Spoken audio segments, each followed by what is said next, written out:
네, 전격 인터뷰. 먼저 국회 외통위 야당 간사이신 국민의힘 김건 의원과 외교 정치 현안들 살펴보겠습니다. 어서 오십시오. 네, 안녕하십니까. 건강한 정치 김건희입니다. 네. 자, 오늘 새벽에 심야에 국민의힘 윤리위원회가 한동훈 전 대표 제명 결정을 내려서 이 질문부터 좀 하겠습니다. 네네.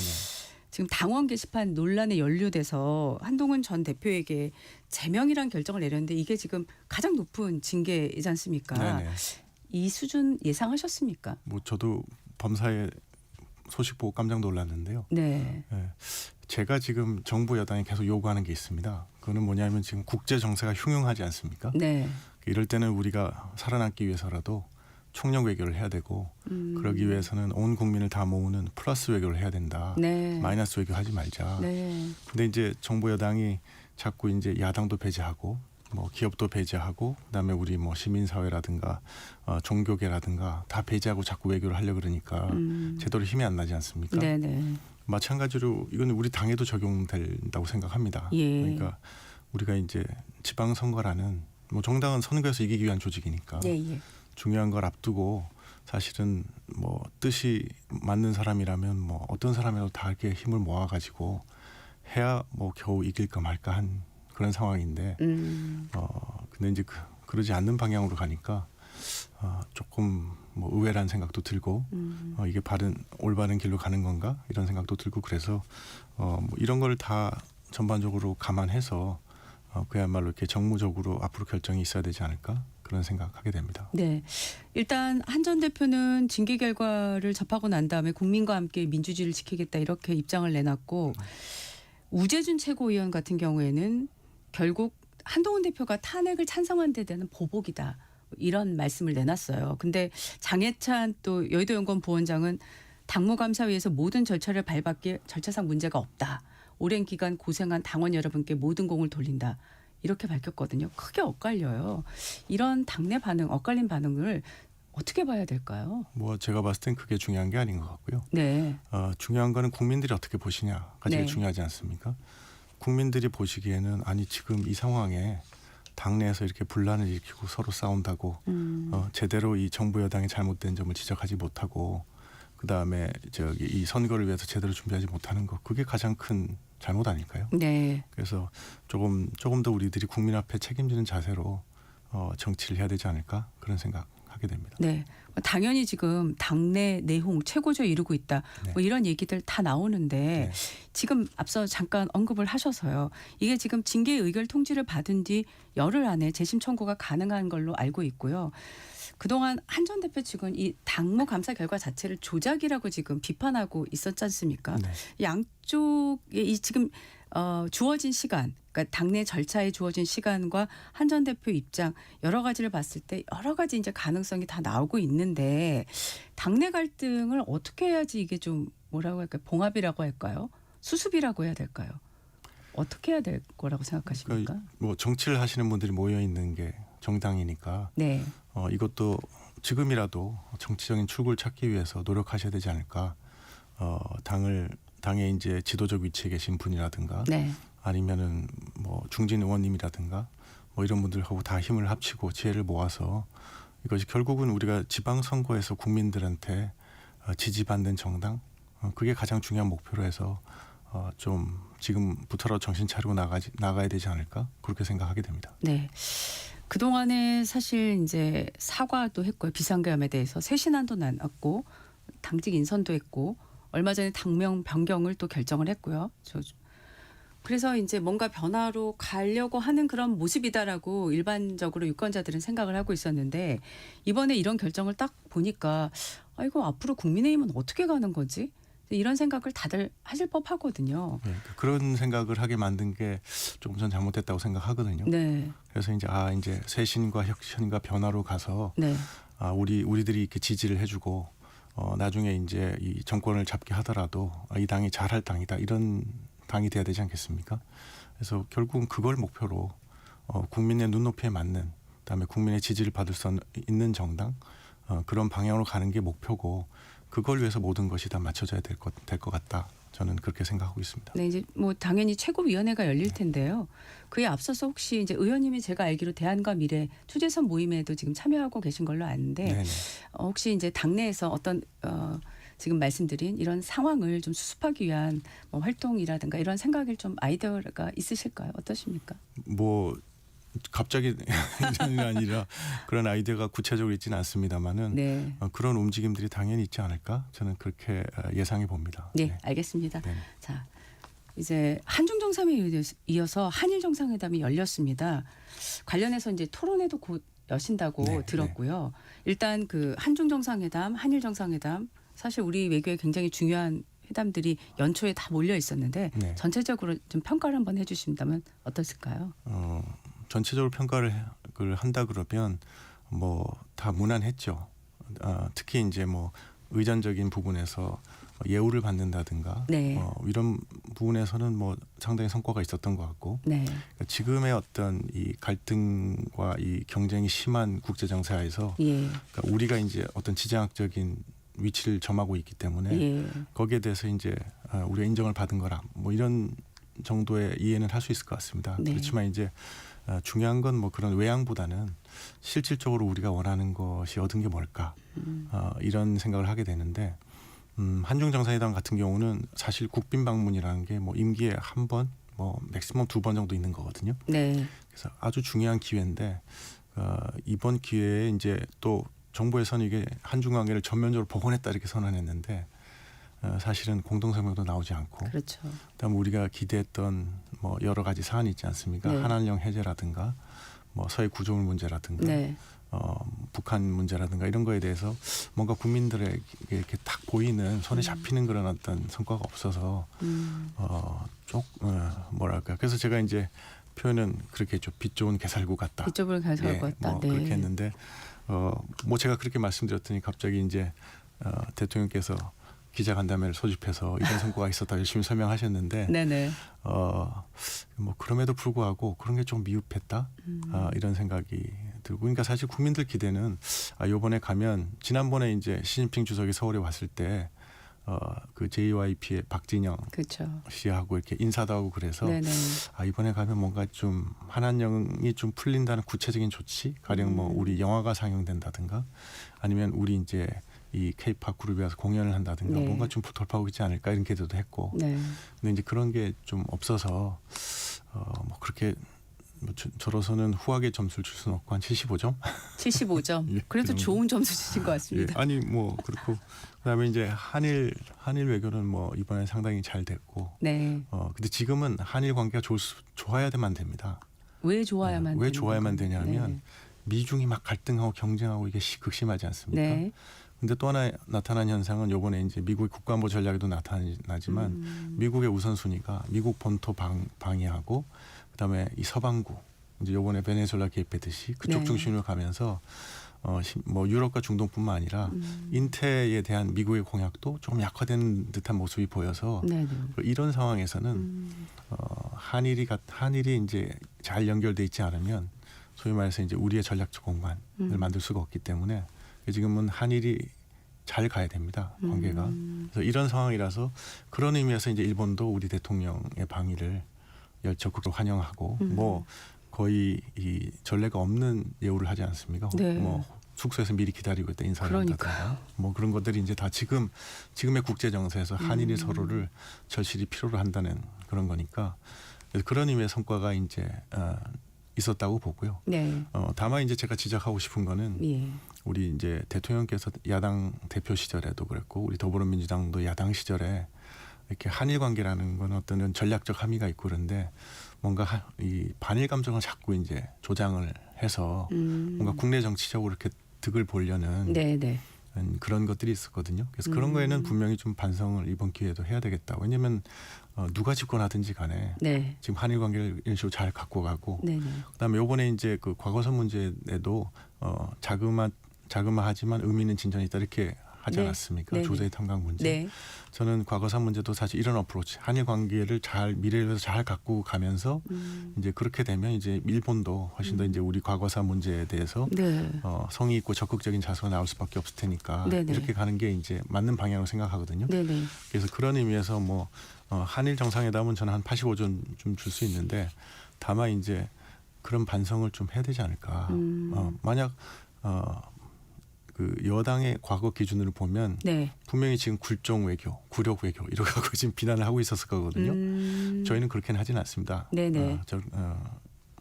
우리 외교 그러니까 우리 국익을 중심으로 해야 네. 된다고 생각하고 예. 그렇지만 그래서 이제 우리 그 정부 여당도 분명히 그런 반성을 좀 해서 앞으로 이렇게 외교를 그다음에 우리 대외 관계를 자꾸 국내 정치에 끌어들여서 우리의 국익을 훼손시키는 일은 없도록 그렇게 가야 된다고 생각합니다. 네.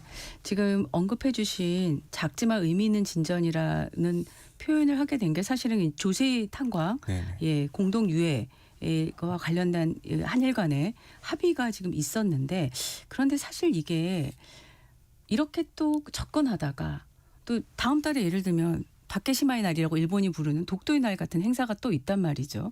그러니까 한일 간의 이 과거사 문제가 이번에는 좀 잘 가나 했는데 그게 소위 말해서 약발 유효 기간이 오래 가지 않았던 예들이 많지 않습니까? 그렇습니다. 네. 그러면은 지금 이런 과거사 전반에 대해서 일본 측의 태도 변화를 우리가 이렇게 꾸준하게 일정하게 이끌어내려면 우리 정부에서는 어떻게 접근을 해야 된다고 생각하십니까? 그러니까 제가 생각할 때는 이제 이 과거사 문제에 대해서 뭐 이제까지 많은 논의도 있었고 네. 많은 조치들도 있었고 그렇지만 이제 서로가 지금 약간 이 스테일메이트 같은 상황이 있는 거, 정체된 상황이 있는 거거든요. 네.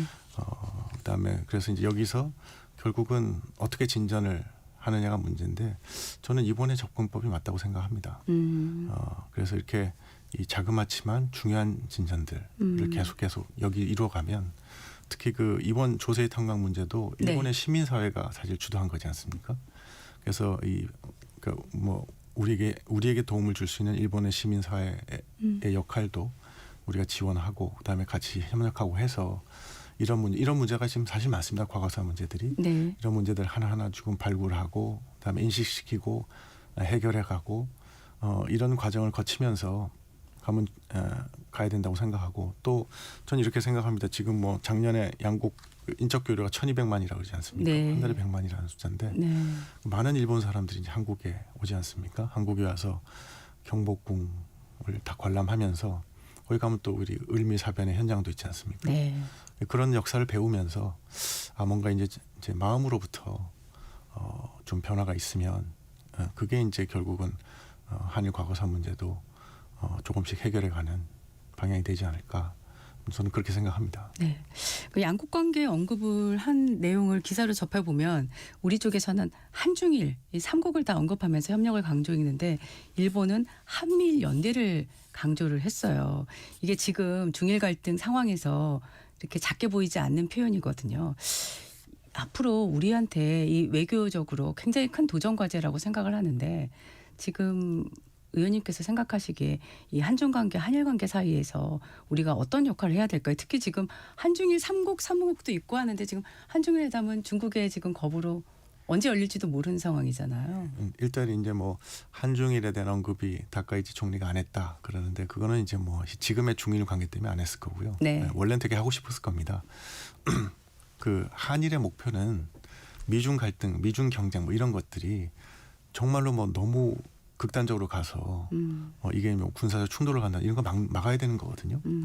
그런 건 우리의 국익에 맞지 않지 않습니까? 네. 그래서 이제 그런 어떤 이 균형추의 역할들 좀 해야 됩니다. 그런데 일본 혼자서는 안 되고 한국 혼자서는 안 되고 근데 우리 한일을 생각하면 한중일도 있고 한미일도 있고 이런 기제들이 다 있지 않습니까? 네. 이런 기제들을 통해서 좀 균형추 역할도 하면서 최소한 더 경쟁은 하지만 그것이 어떤 극단적인 상황으로 가는 거는 좀 억지하는 그런 역할을 한일이 함께하면 할 수 있거든요. 그런 의미에서 이제 일본도 한일 관계를 이제 중시하는 거고요. 그다음에 이제 근데 또 중일 갈등의 문제에 있어서 우리가 어떻게 해야 되냐면 우리가 이제 또 그런 역할을 해줘야죠. 네. 그래서 그런 의미에서 제가 조금 아쉬운 거는 우리가 이제 뭐 4월달에 트럼프 대통령이 이제 다시 중국을 올 때가 다시 네. 한번 한반도 상황에서 중요한 변곡점이 될 수도 있다고 생각해서 그걸 준비하는 차원에서 지금 이제 좀 서둘러서 방일 방중을 이렇게 추진했는데, 예, 근데 이제 그러다 보니까 지금 중일 갈등이 확 갑자기 일어나서 지금 대통령 얘기대로 지금 우리가 뭐 하기가 좀 어려운 상황이거든요. 네. 근데 그게 아니라 우리가 요 타이밍을 조금 더 늦췄다 그러면 아마 이제 중일 간의 갈등이 확 올라갔다가 이제는 양쪽 다 뭔가 좀 출구를 찾고 있을 때 우리가 어떤 역할을 할 수 있지 않았을까. 가령 예를 들어서 뭐 우리 대통령께서 중국하고 일본을 방문을 하시면서 얘기를 해서 그래도 우리가 한중일이 중요하니까 한중일 외교장관 회담을 한번 해보자. 이렇게 하면 양쪽에다 잡아서 뭔가 이제 양쪽에 대화의 물꼬를 틀 수 있는 그런 어떤 기회를 만들어 준다든가. 그게 이제 우리가 할 수 있는 소위 말해서 건설적 작용이죠. 네. 그래서 이제 때가 되면 그런 거를 하겠다고 이제 말씀을 하셨지만 그런 거를 가장 강력하게 이제 설득할 수 있는 게 정상회담이라는 형식인데 정상회담 타이밍이 조금 빨랐나 이런 생각도 또 하게 됩니다. 네네. 자, 지금 우리 그 말씀하신 중에 4월에 이제 트럼프 대통령의 중국 방문이 이미 이제 에이펙 때 기간 중에 나왔기 때문에 사실 지금 새해 들어서 이 남북 관계에 대한 관심 정부에서도 지금 크게 표현을 하고 있지 않습니까? 근데 북한의 반응은 오늘 지금 나온 그 김여정 부부장 담화도요. 통일부가 지금 소통과 긴장 완화의 여지를 둔다는 첫 번째 담화에 대한 평가에 대해서 굉장히 호평을 내놨어요. 네네. 10시간 만에. 네. 자, 이게 지금 북한의 새해 벽두부터 무인기 침투 주장을 내놓은 의도는 뭐라고 보시는지, 그리고 정부가 이 상황을 어떻게 관리하고 대응해 가야 된다고 생각하시는지 궁금합니다. 그러니까 김정은이 가장 원하는 거는 자기 정권을 수호하는 거지 않습니까? 네. 자기 체제를 보존하는 건데 체제를 위협하는 시나리오가 세 개가 있습니다. 하나는 그 주민들이 봉기해가지고 무너지는 거죠, 그죠? 뭐 차우세스크 루마니아 그랬고, 네. 그다음에 두 번째는 군사 쿠데타 같은 게 나는 거죠. 예.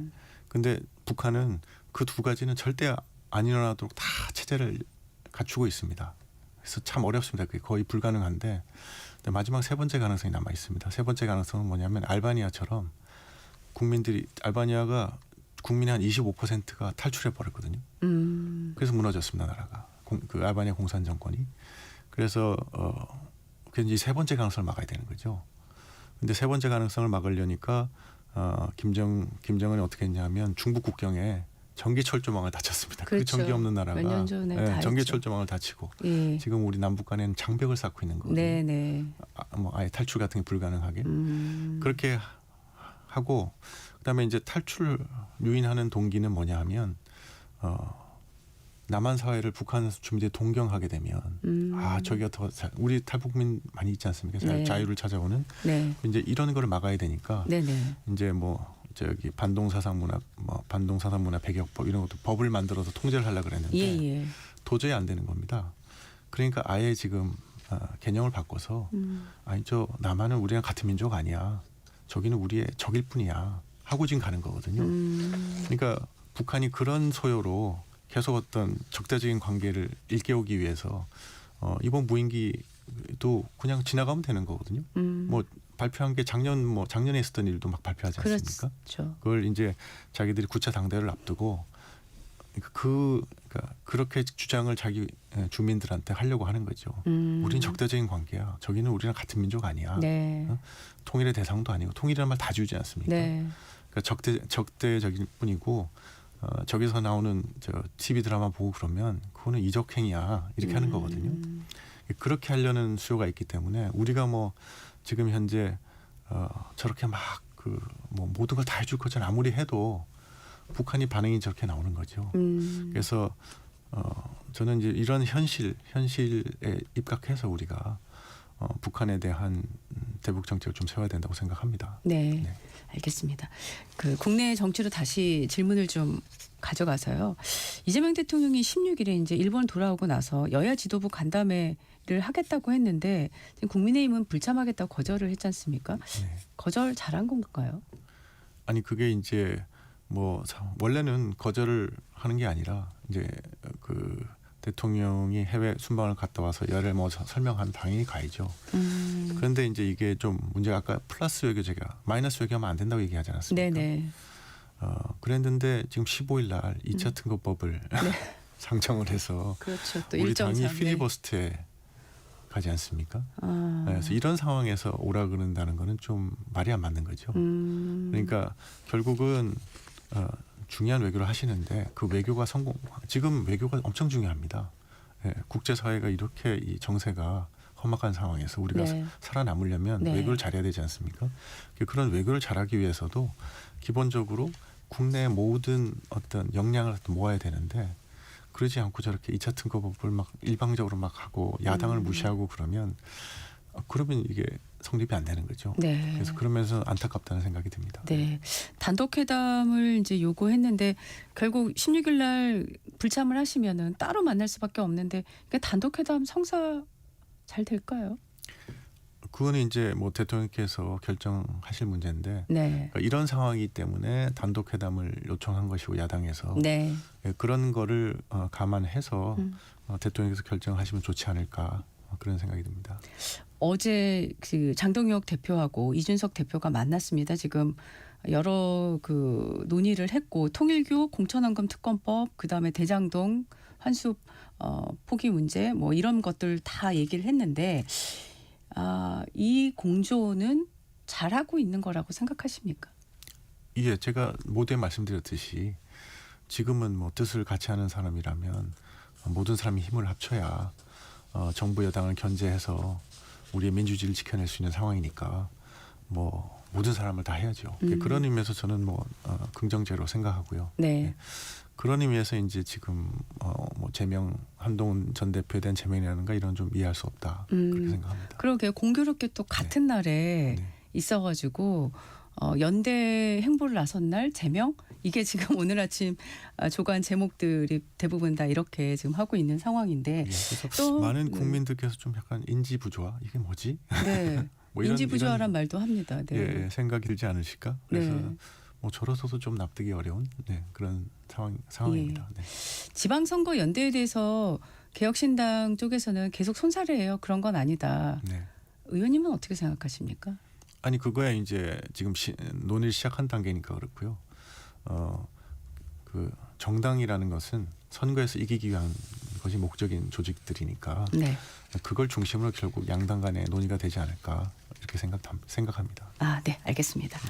자, 어제 그 내란 우두머리 혐의 받는 윤석열 전 대통령에 대해서 특검이 이제 사형을 구형을 했습니다. 특검 구형량 어떻게 보십니까?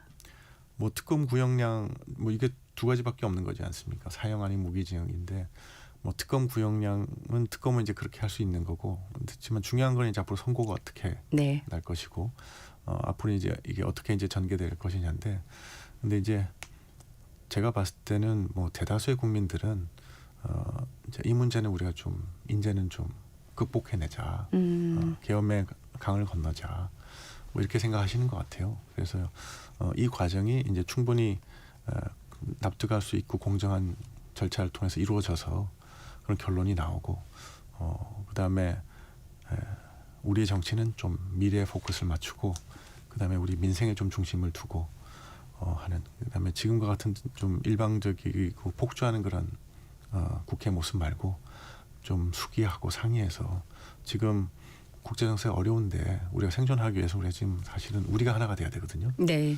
그래서 그런 모습으로 좀 갔으면 좋겠다. 그런 생각하고 있습니다. 네. 자, 윤 전 대통령 최후 진술을 했습니다. 근데 사실 비상겸에 대한 사과는 없었어요. 네. 최후 진술에 대해서는 어떻게 보십니까? 이게 마지막 질문이 될 것 같습니다. 많은 국민들께서는 아마 이제 뭐 그런 걸 통해서 뭔가 이게 계엄의 강을 건너고 윤석열 전 대통령께서도 어떤 지도자로서 모습을 마지막으로 좀 보여주고 이런 걸 많이 기대했는데 거기에는 좀 미흡하는 것 같아서 그런 의미에서 이게 좀 우리 보수진영 전체에도 과연 좋았던 걸까 이런 생각을 하게 됩니다. 네.